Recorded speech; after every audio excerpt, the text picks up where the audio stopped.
The purpose of your video or any of your marketing is probably not to sell your services. It's just to convince somebody it's worth having a conversation. Absolutely. 10 years ago, it was very corporate. It'd start with a title screen and then it would just be some person in a suit talking, interview style. But now we're just trying to make it that a little bit more engaging. The number of touch points for people engaged, particularly in B2B, keeps going up. I think yesterday someone said to me it's now run out to 13 touch points. So I think people forget the actual core purpose of social media, and it's to be social. In some form of it's a media good point, online. actually, isn't it? It's a good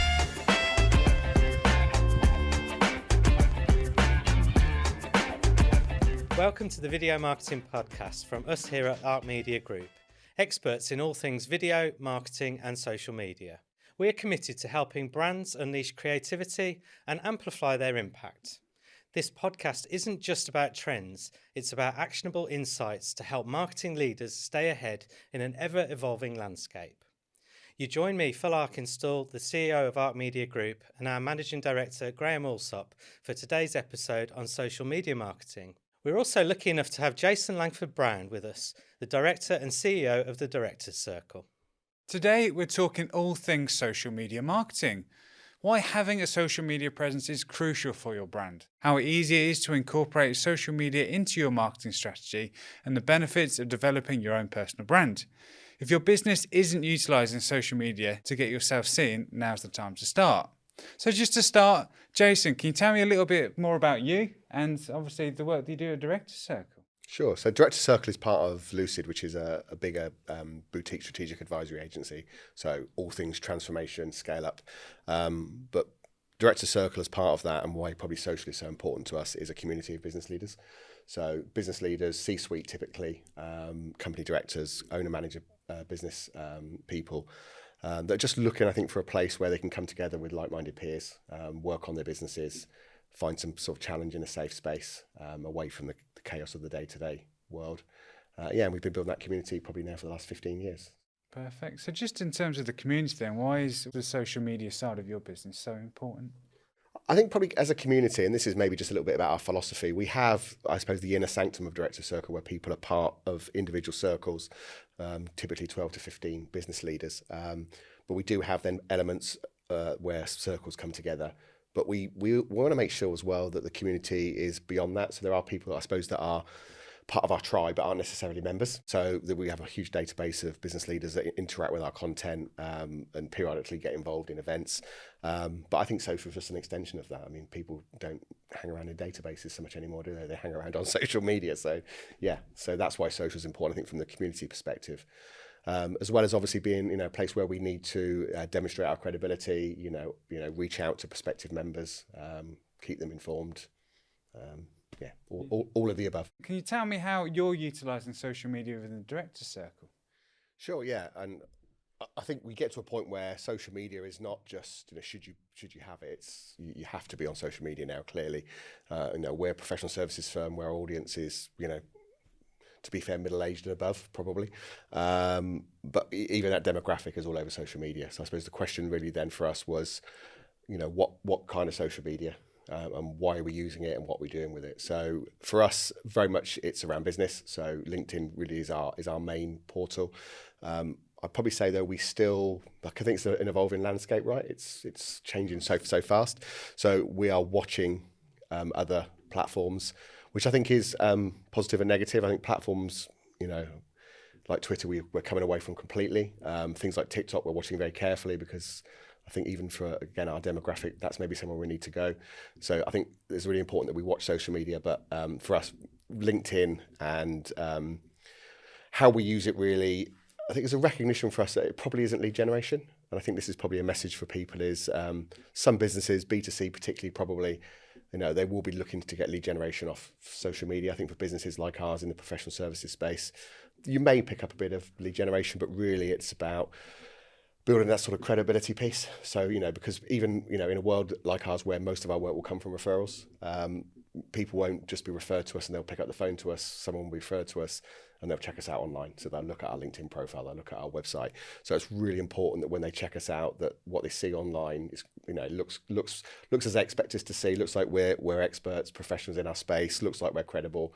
So it really is that kind. It's almost like a second website, really, for us, I suppose. Yeah. So talking about obviously the target markets and you kind of knowing where you were to sit at the start, how important is it for people and businesses to know where their target market is when they're looking at social media strategy? I'd probably say it's really important, not just for social media, but for strategy, full stop. So strategy is kind of what I do. So I don't think any strategy, whether it's a corporate strategy, a go-to-market strategy, a sales strategy, or a social media strategy, can really be effective if you're not really, really clear about your audience. So I think, probably a message for me to anybody of anything about strategy is, who is this for? And then where do they live? And that's probably then where you get social media, because you'll go, okay, well, one place they will live is social media. Just what part of social media? So I think without it, you're just kind of chucking mud at a wall, really. Yeah, I mean, we've had previous conversations with other potential clients and obviously just business colleagues, and they always feel that having some presence across the whole of the board on social media is the right thing to do. But 100% agree with you. I was at a potential sales meeting this morning, and again, it's like they said their target market was everyone. And it's like, it can be for certain businesses, but even if you did want to target everyone, it's important to know where your target market's living, but then also having the strategy to fit in with that. So Q1, you're targeting that part of your target market. Q2, you're targeting that side. Yeah, and I think that just what you said is really interesting for me, because I don't think anybody is for everyone. So even if you look at real mass market businesses like supermarkets and cars, mass markets, they know they're not for everyone. They're still trying to work out what part of the market is right for them. Yeah. Nobody's for everybody. And I think that for me comes from a position of fear. Businesses and business leaders that I think there's a scarcity of business. There's very few of us that are dominating our spaces. We're not Coca-Cola, So, the truth is, for the growth and business they need is minuscule in terms of the market size. But they behave as all there's not enough business out there, and so they say we need to be for everyone, and it's nonsense. And again, from experience, the businesses that grow the fastest are the ones that are much more laser focused on their target market and probably say no to more than they say yes to. In truth, yeah, it's very much that sniper rifle approach. Absolutely, Absolutely. Absolutely. So, Jason, you've been working with Arc Media for a few years now, and I think when we initially met, it was more about working on your video products. Mm-hmm. And I think that relationship evolved, particularly in the last year or so, that we've got a wider remit now to help you with social media as well. In terms of that initial sort of transition from us just providing videos to that social service, how did you already know you had a need for that extra level of social, or was that something that it was just the right time, or something that came out of conversations here? I think subconsciously we knew, but as you said, we were working with you on video. We knew that video was the most engaging medium for people to consume our content, and we were really, I suppose, just thinking that we need to produce content so people could sort of see what we did. So it was a credibility play, and we probably were thinking at the time we can put it on our website, we can share it on newsletters, and but I think we probably innately knew we needed to do more on social. We just didn't know what it looked like, if I'm honest. So it was really good working with you guys, because it almost was kind of a natural evolution to say, you're producing this content, you're using it in certain areas. We weren't using it on social. Clearly what's happened with social now is video is definitely the most high performing. So I think you really helped us to really just, I think, take that subconscious feeling that we should be doing more on social, and take that transition of what we were doing with you into social. And I think what I think we did really well, thanks to you guys, is we went from real novices on social to probably being ahead of the curve, because we were using the video where other people were posting lots of stuff, but weren't necessarily getting that much cut through. And I think some of the results we've got you guys is because we took that video across into the social space. And it's constantly adapting as well, even small things that you might not even notice yourself, but even the resolution of the videos, whether it's landscape, vertical, these platforms are constantly doing A/B testing on all this stuff. So again, it's our job to make sure that we're always at the forefront of that. You've probably noticed your videos are a different shape all of a sudden. Well, you make me look good in front of my team, because that there was our social media person internally was You know, because I think we've always done, I might have this back to front, but we've always done landscape on LinkedIn, I think, historically. And then you said it's all changed on LinkedIn now, probably because TikTok are coming up with their portrait and everything else. And so I sat in a marketing team meeting and said, you know, no, LinkedIn needs portrait, and none of them do. So you maybe look good on there. So, but you're right. You know, thanks to you, I was ahead of the curve, and my team are staying ahead of the curve because sometimes they just get a bit stuck in their ways. Yeah, it's so easy to though, isn't it? That's the thing. Totally. It's like something that we're always trying to do, especially within our team, is kind of have meetings where we look at what we've got now, but then think, right, holistically, what can we change? You know, what have you seen on TikTok? What have you seen on LinkedIn that's engaged you? So it's just constantly trying to be ahead. It's interesting. It's kind of like, I don't know what your view on this is, but something I'm reflecting on at the moment is, because you're always looking to sort of maintain that performance. And I think we, again, thanks to you guys, got some really great performance. But when it starts to stutter, you kind of question yourself about, is it because the whole thing's always changing and so we have to keep refreshing and doing something different? Or, is it actually we've just got a bit lazy and lost the discipline to the things we were doing so well? And we're in that space at the moment, if I'm honest, and that's down to me and my team, not you guys. But I think that's an interesting kind of conflict, Are we getting sloppy and lacking discipline because that was working and maybe we're not doing it as well as we were or doing it at all? Or is the landscape moving and do we need to move with it? Yeah, it tends to be small things, like even if you're constantly filming the same different pieces of content but in the same environment, then the consumers of that information just think they've already seen it. So again, putting you in a different situation, out in a field, walking through the park, in a different office, in a studio. Saying the same thing. Yeah. But that's how you build up that engagement again. It's even just changing the concept of the video. You're saying the same things but in a different style. And that I suppose that, with my marketing hat on, that makes sense because, if you're really true to your brand and your brand messaging, you should be saying the same thing consistently.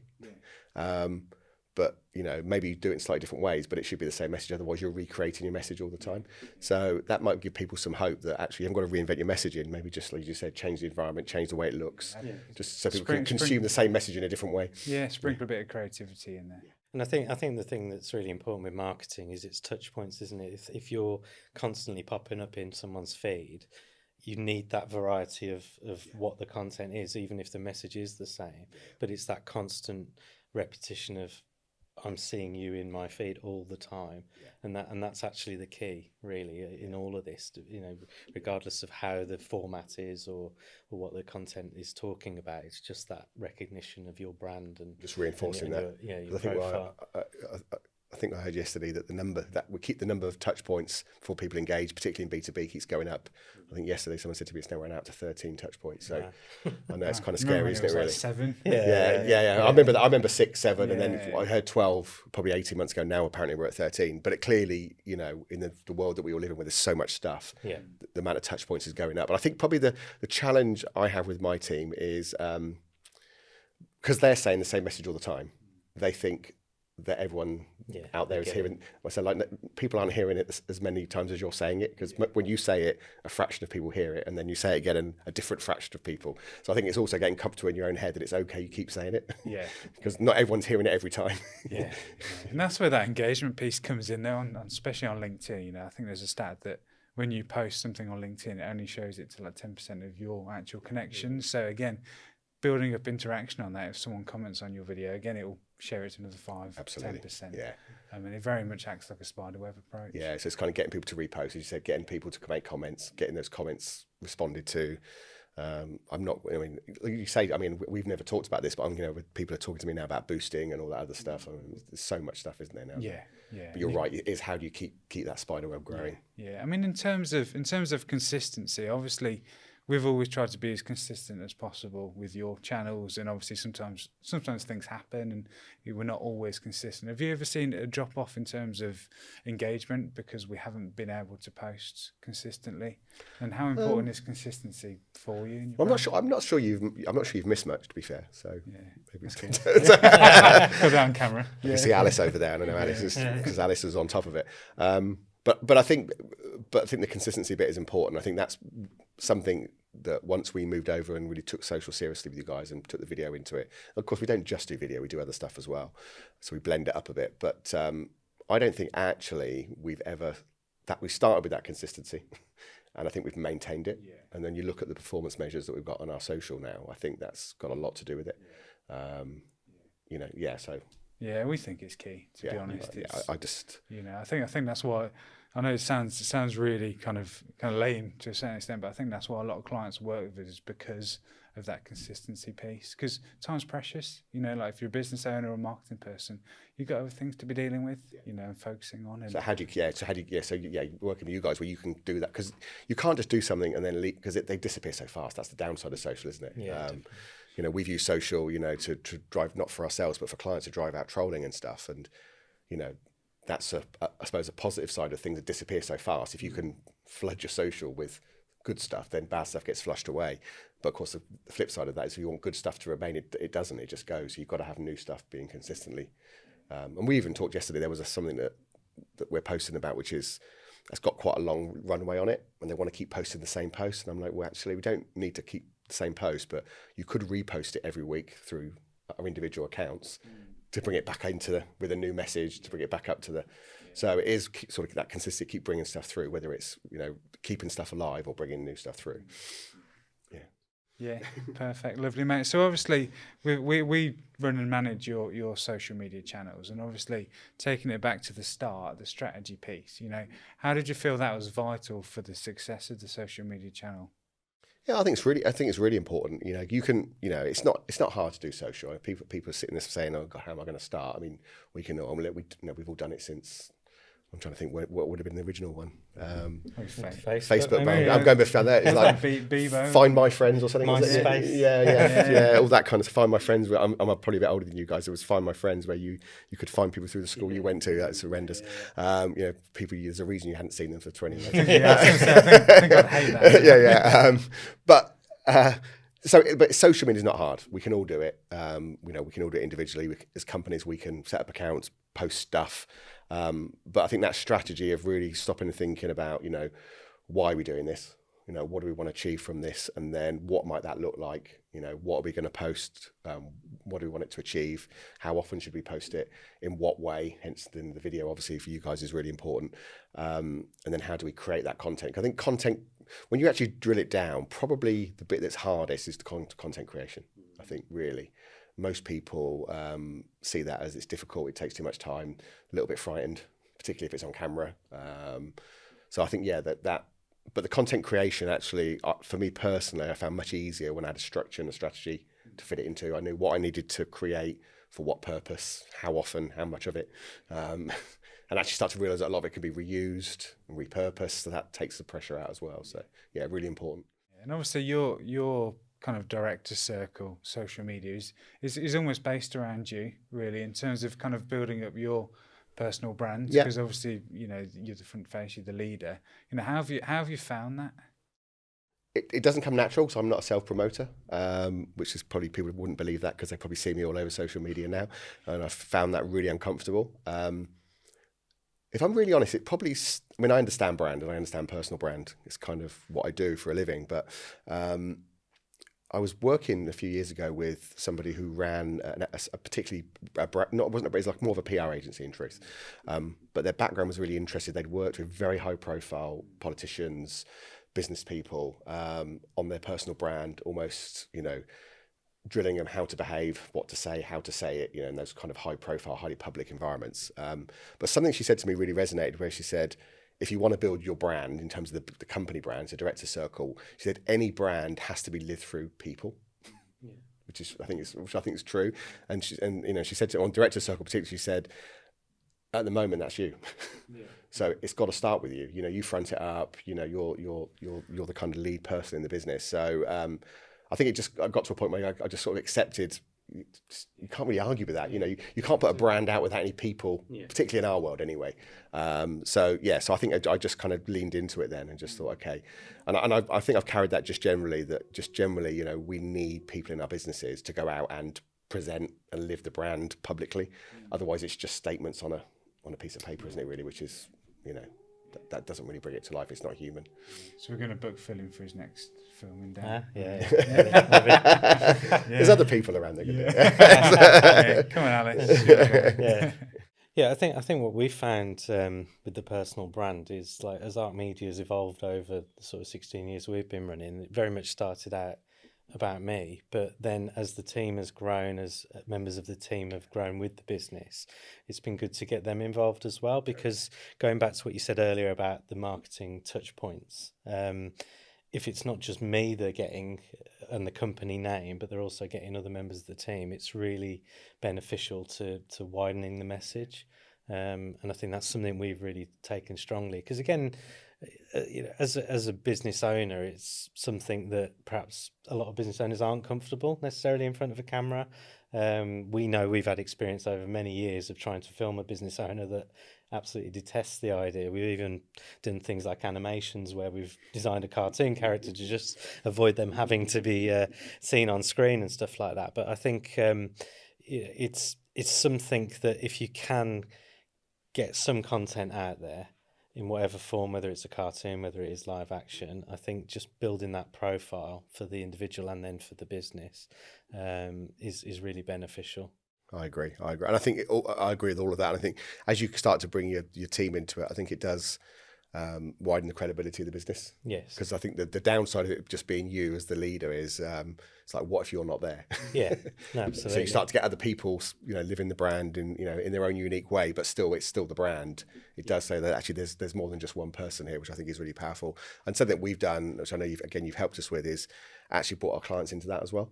Yeah. So when we're with clients, we've been all over the world and we sort of get our clients talking about us. so that's a great way, clients talking about you in the right way. I think is another extension. I mean, that is definitely, for the video side of the company, it's our biggest seller is case studies, because hearing what your customers have to say is just so much more powerful than you telling the audience. It's honest, especially if it's on screen.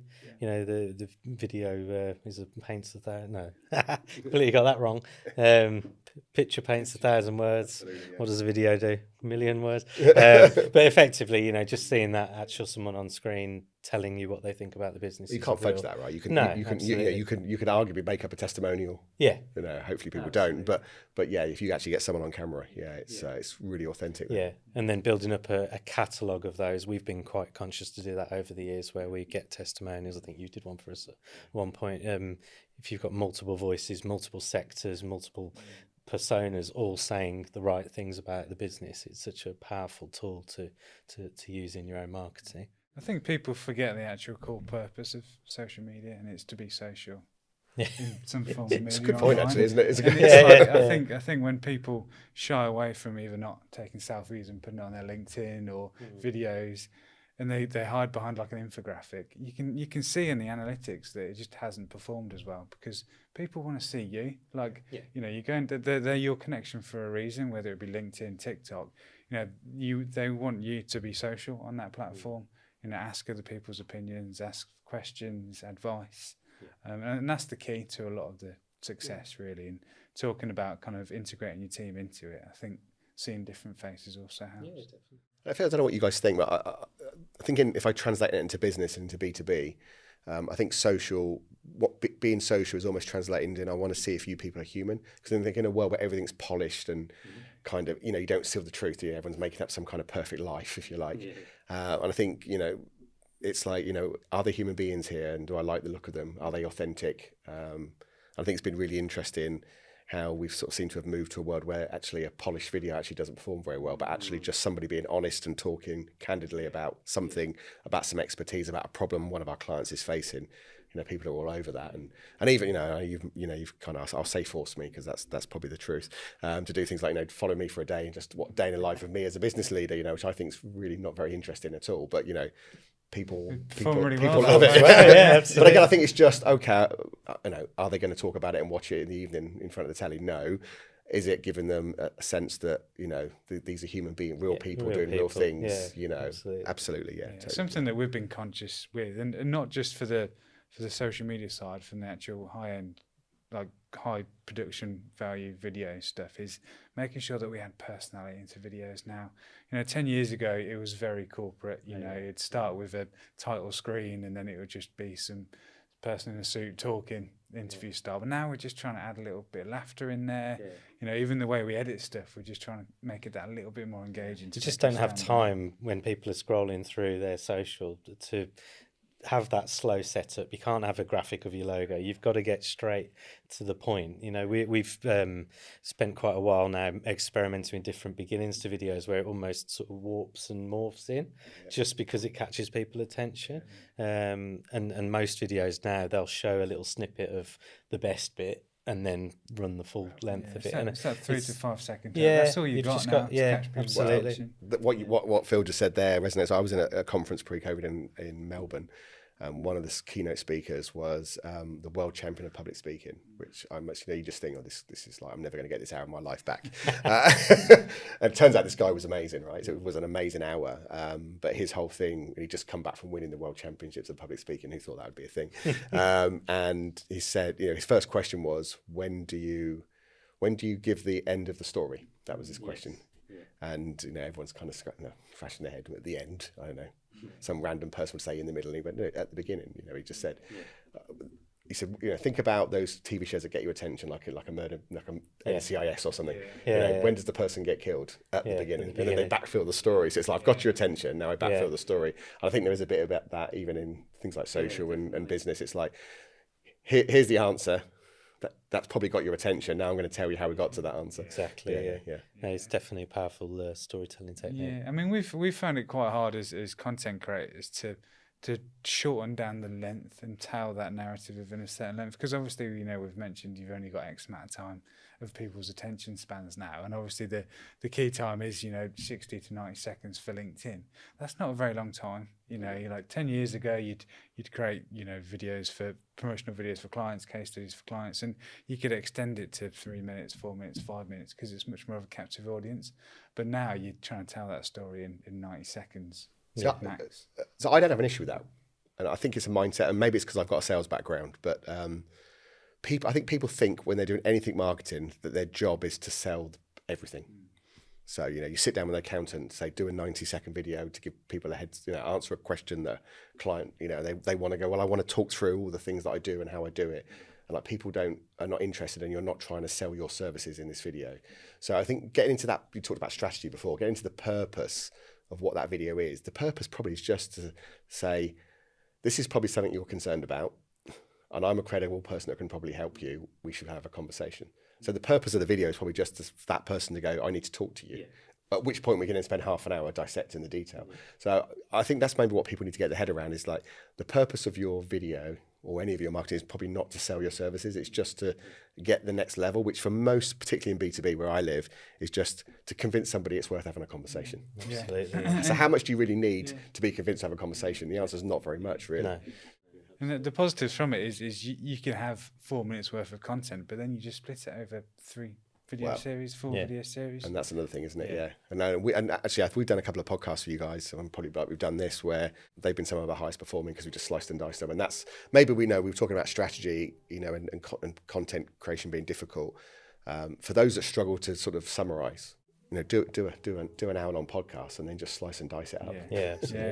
And leave the whole thing on YouTube. Leave the YouTube. For those very, very, very few people that might like to listen to whole pieces, but they're on a long car journey, and there's not many of those around, I don't think. So so starting a social media channel, starting your journey on social media can be quite daunting, really, because you don't know where to start. Obviously, we mentioned right at the start of the podcast that there are all these platforms, and I think that the main thing for me to start out is finding out where your target market is. It's really important. Yeah. And then from there, kind of asking the questions to what your clients and what your clients' clients actually want to see. And then from there, you can start building out a strategy. One of the main things for me, and I think we've spoken about it already today, is that consistency piece. Obviously, Jason, just kind of like asking you in terms of the process, how did you find the process from obviously having the initial meeting with us and then actually getting started? Yeah, good. Because I think you guys know what you're doing, but but you're right. I think what made it, we probably came because we're strategists. Ultimately, we knew our audience, and this is maybe the message to people that are starting off is, know who you want to talk to, and it's not just about knowing why you want to talk to them, but have some sense of the things that are going to get their attention in their language, not in your language. That would be a top tip for me. If you've got that first, then that process then of just planning out, which I thought you guys were really, really helped with, planning out, what you're going to post, how often, what format, and then doing it consistently. And for consistently doesn't need to be all the time, but I think some businesses once a week's enough. We do I think 3 a week. But whatever you do, just do it consistently. So it's what's enough to keep you visible to your audience. They say different for different businesses, but then just keep that consistency going. That would be my advice. What we've found is obviously to help keep that consistency is just to keep the planning fairly simple. So if you want to get content, then batch film that content. Even if you're just filming yourself, or you've got one of your colleagues to do it, then batch out 2 to 3 hours where you can sit down and get 5, 6, 7, 8, 9, 10 pieces of content done. And then obviously the main thing is just the organisation prior to that, really, making sure that you've got a fairly straightforward content calendar and you've pre-planned what you want to say and how you want to say it. I think what's worked for us, that batch one, I think that's where you've helped us, locking in some time with you guys, 2 or 3 hours once a month to just bash out some stuff. Because I think, if you say, I'll do one a day or I'll do a couple a week, inevitably you get busy. But having that window of time where you prepare for it, and you guys are doing it professionally, which is great. So you get a batch of stuff that then lasts you. When you guys do it, it's obviously professional. But then we've then tried to get in a habit of then when we are out and about, not being scared to pick up your iPhone and just film each other and just do a couple of minutes and then give that to you guys, because some kind of average iPhone self stuff, but with your professional editing and wraparounds actually can be pretty useful on social as well, alongside the professional stuff that we do. I think like where some people come unstuck when they're starting with social is that they aren't thinking in batches, whether that's in video batches or whether that's the actual posts themselves. And like you mentioned, 3 times a week posting. It doesn't take a lot to come up with the content for, if it's 3 times a week, that's 12 posts a month on a 4-week month. Or 12 videos, or a mixture of the two. It doesn't require huge swathes of time, but if you then don't do it that way and you try to do it as individual bits of filming or individual posts, then it can become really cumbersome. And those that you mentioned there, 12 posts a month, it's less than 20 minutes of absolutely camera time. It's not much at all, is it really? No. out of 4.5 weeks. Yeah. So Jason, thank you very much for coming in and being a guest on our podcast and just sharing your insight into kind of our working relationship, but also some of the strategy side around social media and how it can work for the majority of businesses. Pleasure. So today we've discussed social media's impact, but what happens when you come at it from a video-first approach? Join us next time to find out why video is taking the social media world by storm. Thanks for joining us.